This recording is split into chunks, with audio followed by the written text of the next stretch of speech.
Agora vamos iniciar a parte 2 da aula sobre a neurobiologia do exercício físico no paciente portador de doença de Parkinson com o professor Clinton Correia. Olá, seja bem-vindo à videoaula Neurobiologia do Exercício Físico na Doença de Parkinson, parte 2. Eu sou Clinton Correia, professor da Faculdade de Fisioterapia e criador do Grupo de Estudos na Doença de Parkinson, o GEDOPA. Na videoaula de hoje, falaremos um pouquinho dos trabalhos desenvolvidos pelo GEDOPA. Nesse trabalho, nós publicamos um artigo de revisão sobre a importância de fatores neurotróficos na doença de Parkinson e que esses fatores neurotróficos são regulados pelo exercício. Então, mostrando um pouquinho da prática baseada na evidência. Nós tivemos diferentes coautores, dentre eles destaco a professora Silvana Lodi, professora titular do Instituto de Biofísica Carlos Chagas Filho, da Universidade Federal do Rio de Janeiro. Então, neste artigo, nós observamos e destacamos diferentes modelos animais utilizados para o estudo da doença de Parkinson. Dentre esses diferentes modelos, são utilizadas diferentes neurotoxinas, como a 6-hidroxidopamina, a MPTP, metilfeniltetrahidropiridina e a lipopolissacarídeo. E também destacamos que, de modo geral, a maioria dos estudos que publicam o exercício físico e modelo animal estudam o exercício forçado. E aí cabe destacar a diferença entre exercício físico forçado e exercício físico voluntário. O exercício físico forçado, o animal, ele segue o protocolo estabelecido pelos pesquisadores em relação ao tempo, intensidade e a duração e frequência do programa de treinamento físico. Já o exercício físico voluntário, o animal é livre para fazer o exercício físico no momento em que ele desejar. Do ponto de vista de método científico, é muito mais fácil você controlar a quantidade de exercício que todos os animais recebem pelo exercício físico forçado do que o exercício físico voluntário. Além disso, o treinamento adotado, na maioria dos estudos, foi a esteira ergométrica. Significa dizer, então, que as evidências científicas elas apontam mais para um tipo de modalidade de exercício físico, que é pela esteira ergométrica. Daí a necessidade de novos estudos para saber quais os efeitos do exercício físico, por exemplo, de fortalecimento em pessoas com doença de Parkinson. E também nós temos aí um conceito importante, que é neuroproteção e neurorestauração. A neuroproteção significa a proteção antes de uma lesão, antes da doença, de determinada célula. E no caso da doença de Parkinson, estamos se referindo principalmente aos neurônios dopaminérgicos. Então, a neuroproteção significa que o exercício físico ele vai promover uma proteção para os neurônios dopaminérgicos, evitando assim um prejuízo na função dessa célula e, consequentemente, evitando a apoptose, ou seja, a morte desses neurônios. Já a neurorestauração significa que a lesão já acontece ou existe a presença de uma doença e, a partir daí, o exercício físico vai conseguir restaurar, ou seja, que os níveis, por exemplo, do neurotransmissor dopamina, ele vai voltar a uma quantidade igual ao que era antes da lesão, no caso da doença de Parkinson, ou a níveis muito próximos antes do advento da doença. Esses conceitos são importantes para entendermos um pouquinho do exercício físico na doença de Parkinson. Portanto, o exercício voluntário ainda é um ponto de interrogação na literatura. Temos poucos estudos relacionados a este tipo de exercício. Já o exercício físico forçado, nós temos um acúmulo de evidência científica. E quais as informações que podemos constatar dos diferentes estudos relacionados a esse tipo de exercício forçado? Diminuição do estresse oxidativo, diminuição do estresse crônico e aumento dos fatores neurotróficos. Lembrando, conforme falado na parte 1 da videoaula, fatores neurotróficos são uma família de proteínas que protegem e promovem a sobrevivência dos neurônios.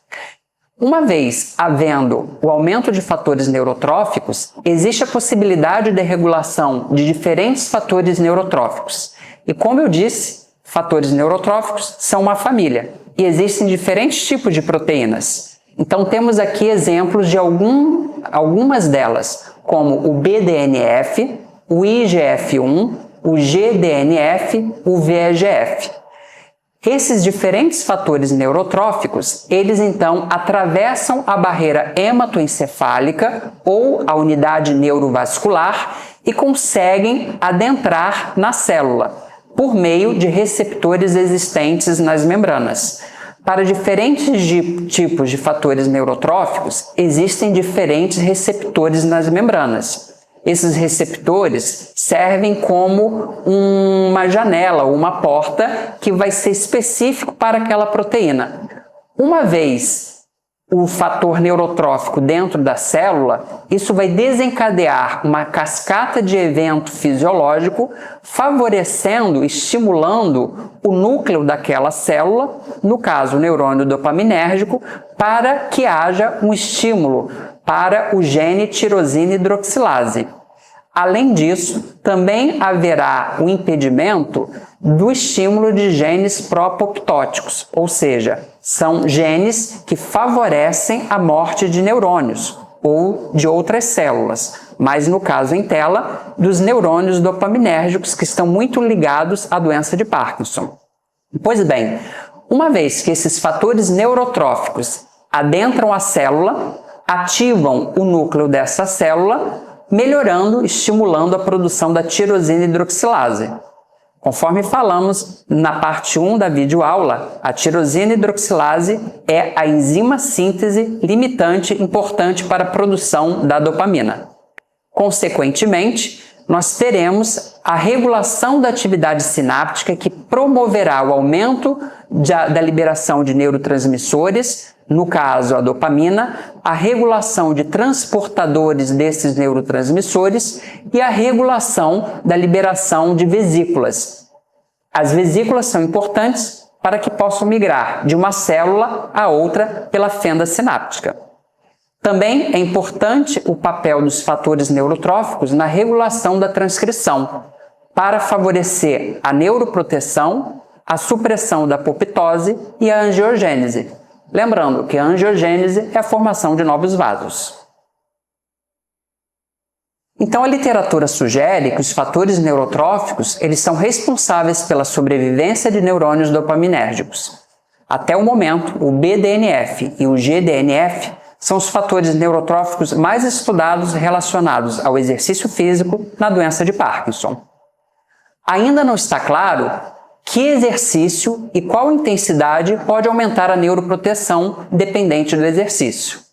Portanto, mais estudos são necessários para entendermos o tipo de exercício físico, a sua intensidade e, de fato, a melhora que pode trazer do ponto de vista celular e molecular.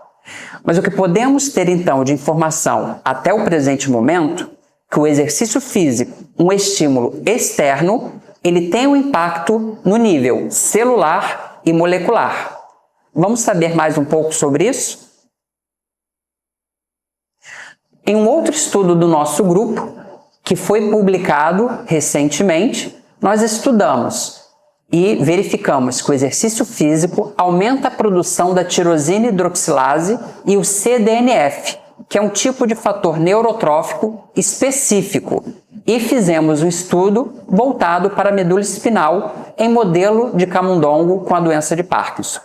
Utilizamos então nesse estudo camundongos machos da linhagem suíços com 8 semanas de vida, totalizando 32 animais. Eles foram induzidos ao parkinsonismo por uma neurotoxina, a 6-hidroxidopamina, que foi injetada bilateralmente no núcleo estriado desses animais.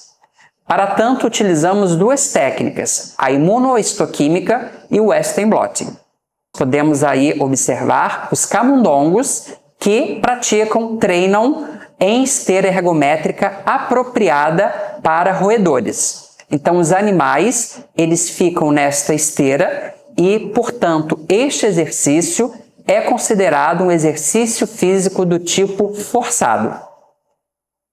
Além disso, nós utilizamos, então, 4 grupos dentre esses 32 animais, e esses animais foram divididos nos seguintes grupos: grupo controle sedentário, grupo controle exercício, grupo Parkinson sedentário e grupo Parkinson exercício.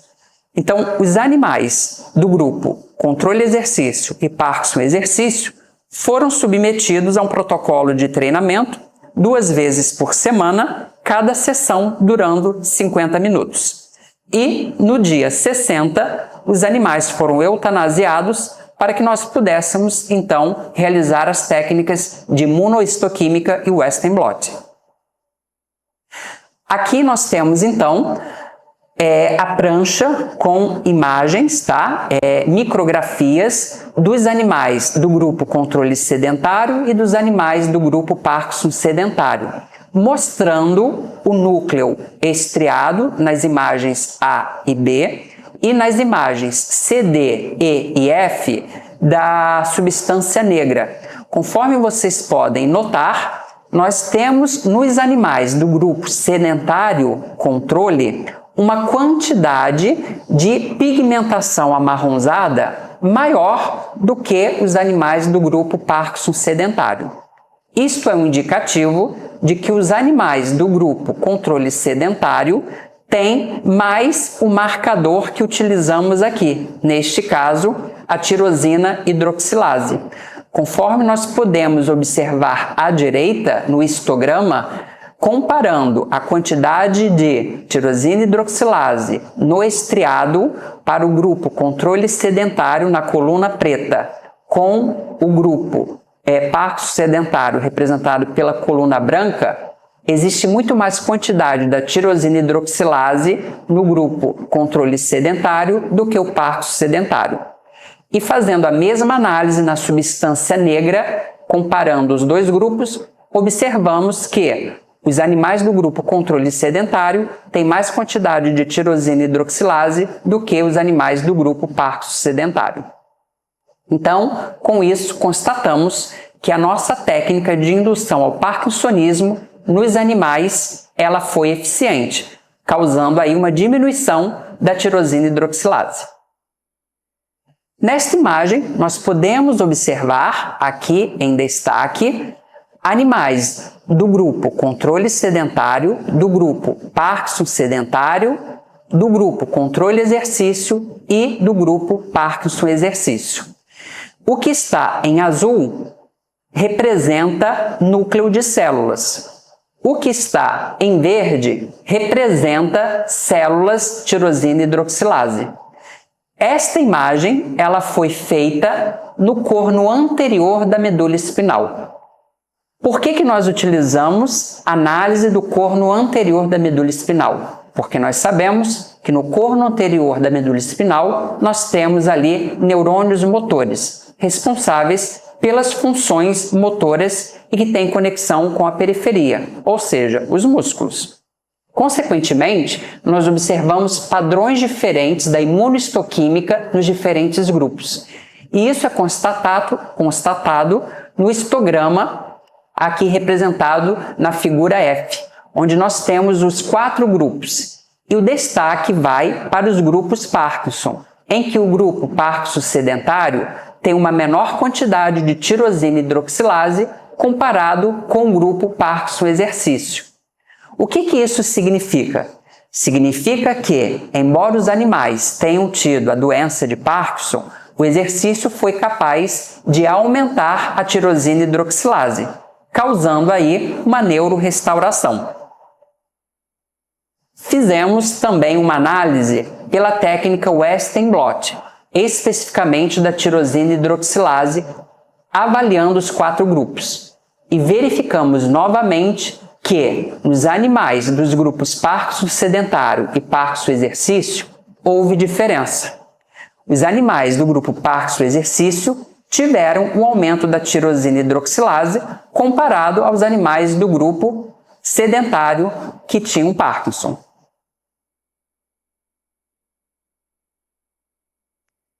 Continuando, nós fizemos uma análise para verificar os diferentes marcadores em relação à tirosina hidroxilase e ao CDNF. CDNF, conforme eu falei para você, é um fator neurotrófico específico da dopamina. Como é um fator neurotrófico, dopamina cerebral, tivemos o interesse de saber se a população de neurônios que marcaram para a tirosina hidroxilase também marcava para esta proteína específica, o CDNF. Conforme vocês podem observar aqui na imagem, nós temos então a análise nas diferentes estruturas da medula espinal, no corno dorsal, no canal central da medula e no corno ventral da medula espinal. Fazendo a análise, observamos então o que foi próprio para a tirosina hidroxilase, próprio para o CDNF e aqui a combinação dos dois marcadores analisados por nós. E verificamos que existe população de células que marcam tanto para a tirosina hidroxilase quanto para o CDNF. A marcação alaranjada significa que é a combinação de uma mesma célula marcando para esses dois tipos de marcadores neurobiológicos. Então, observamos esse padrão de marcação dupla para o corno dorsal, canal central da medula e o corno ventral da medula espinal. Isso nós podemos então observar, visualizar melhor nas imagens D, G e J. Vejam então aqui marcado em azul o que seria o núcleo da célula. E nós temos aqui uma cor alaranjada que significa a dupla marcação para a tirosina hidroxilase e o CDNF. Fazendo análise específica do marcador CDNF para os grupos controle sedentário, Parkinson sedentário, controle exercício e Parkinson exercício, obtivemos para a imunohistoquímica esse padrão em relação à quantidade. Notem que entre os grupos Parkinson, o Parkinson sedentário teve uma grande redução desse fator neurotrófico tão importante para a sobrevivência e neuroproteção dos neurônios, ao passo que os animais com Parkinson que se submeteram ao exercício físico tiveram um aumento desse fator neurotrófico. Nisso, nós também podemos observar, confirmar por esta técnica, que é uma técnica mais específica que avalia a proteína, no caso o CDNF, que também houve um aumento da quantidade da proteína CDNF para o grupo Parkinson exercício comparado com o grupo Parkinson sedentário. Podemos então concluir que o exercício físico foi capaz de, no nível da medula espinal, especificamente no corno anterior da medula, promover uma neurorestauração para a tirosina hidroxilase e para o fator neurotrófico que é específico dopamina cerebral, o CDNF. Podemos então supor que em humanos, quando uma pessoa com Parkinson pratica exercício físico, além de trazer melhora para os neurônios dopaminérgicos localizados no cérebro, a população de neurônios localizados na medula espinal também se beneficia da prática do exercício físico. Um outro estudo conduzido pelo nosso grupo, o GEDOPA, estudou a influência do exercício físico nos astrócitos, no estriado, não em modelos animais da doença de Parkinson. Então, utilizamos o mesmo desenho de estudo, com 60 dias, dividindo os animais em 4 grupos e utilizando as mesmas técnicas, imunohistoquímica e Western blot. Para isso, como nós tivemos ênfase no estudo no núcleo estriado, nós verificamos no núcleo estriado dos 4 grupos qual foi o padrão de marcação para a tirosina hidroxilase, que é a enzima síntese da produção da dopamina. E constatamos que os animais com Parkinson, o sedentário, teve uma quantidade bem menor de tirosina hidroxilase comparado aos animais com Parkinson que se submeteram ao exercício físico, que tiveram um aumento da tirosina hidroxilase. Importante destacar que, embora o exercício físico tenha promovido um aumento da tirosina hidroxilase nos animais Parkinson exercício, isso não foi suficiente para chegar aos níveis dos animais do grupo Parkinson controle. Também fizemos análise pelo Western blot e confirmamos que os animais do grupo Parkinson exercício tiveram um aumento da produção da tirosina hidroxilase comparado com os animais do grupo Parkinson sedentário. Fizemos a imunohistoquímica nos 4 grupos, agora com um marcador diferente, o GFAP. O GFAP é um marcador biológico específico para analisarmos e identificarmos a população de astrócitos. GFAP significa Glial Fibrillary Acidic Protein. Conforme podemos constatar nesses 2 gráficos, nós temos aqui a marcação da imunohistoquímica que mostra que os animais exercício com Parkinson tiveram um aumento do número de células GFAP positivo comparado com os animais do grupo Parkinson sedentário. E no Western blot, confirmando os resultados da imunohistoquímica, os resultados se confirmam. Daí, quisemos estudar qual que seria a diferença morfológica se analisarmos para o tipo, o formato da célula desses astrócitos. Para isso, então, fizemos uma análise de microscopia óptica para verificar o formato desses astrócitos. Observamos, então, que a depender do tipo do estímulo, exercismo, haveria um formato diferente dessas células. Conforme nós podemos observar, nós temos aqui diferentes gráficos mostrando aqui os 4 grupos: controle sedentário, controle exercício, Parkinson sedentário e Parkinson exercício. Em relação ao diâmetro da célula dos astrócitos, não observamos diferença entre os 4 grupos. Porém, ao avaliar a área do corpo celular dos astrócitos, já observamos diferenças em relação aos grupos exercício controle e Parkinson sedentário em relação ao grupo controle. Também observamos diferença em relação aos processos primários. Os processos primários, ou os prolongamentos, eles fazem referência àquelas ramificações que saem do corpo celular dos astrócitos. Em relação a esses prolongamentos primários, observamos diferenças em relação aos grupos controle sedentário e o grupo Parkinson sedentário, bem como grupo controle exercício, Parkinson sedentário e entre os grupos de Parkinson. Em relação aos prolongamentos sedentários, observamos uma diferença principalmente aqui entre os grupos Parkinson sedentário. Conforme vocês podem observar, os animais que fizeram o exercício e tinham Parkinson conseguiram ter um número de prolongamentos secundários próximo aos animais do grupo controle. Em relação à extensão desses prolongamentos primários, houve um aumento muito evidente nos animais do grupo Parkinson sedentário, diferente dos outros 3 grupos. O que isso significa? Significa dizer que o exercício físico aumentou a distância próximo-distal e o número dos processos astrocitários. Que o exercício físico ele constitui um estímulo externo capaz de modular características das células da glia em vez de uma simples resposta reativa a estímulo patológico. E que o exercício físico induz neuroplasticidade e estes resultados podem ser úteis na neuroreabilitação. Lembrando que existe uma diferença conceitual entre atividade física e exercício físico. Atividade física não é um exercício físico por quê? É uma maneira das pessoas fazerem movimento, mas de uma forma não estruturada e não planejada. O exercício físico, por sua vez, ele é planejado, organizado e estruturado.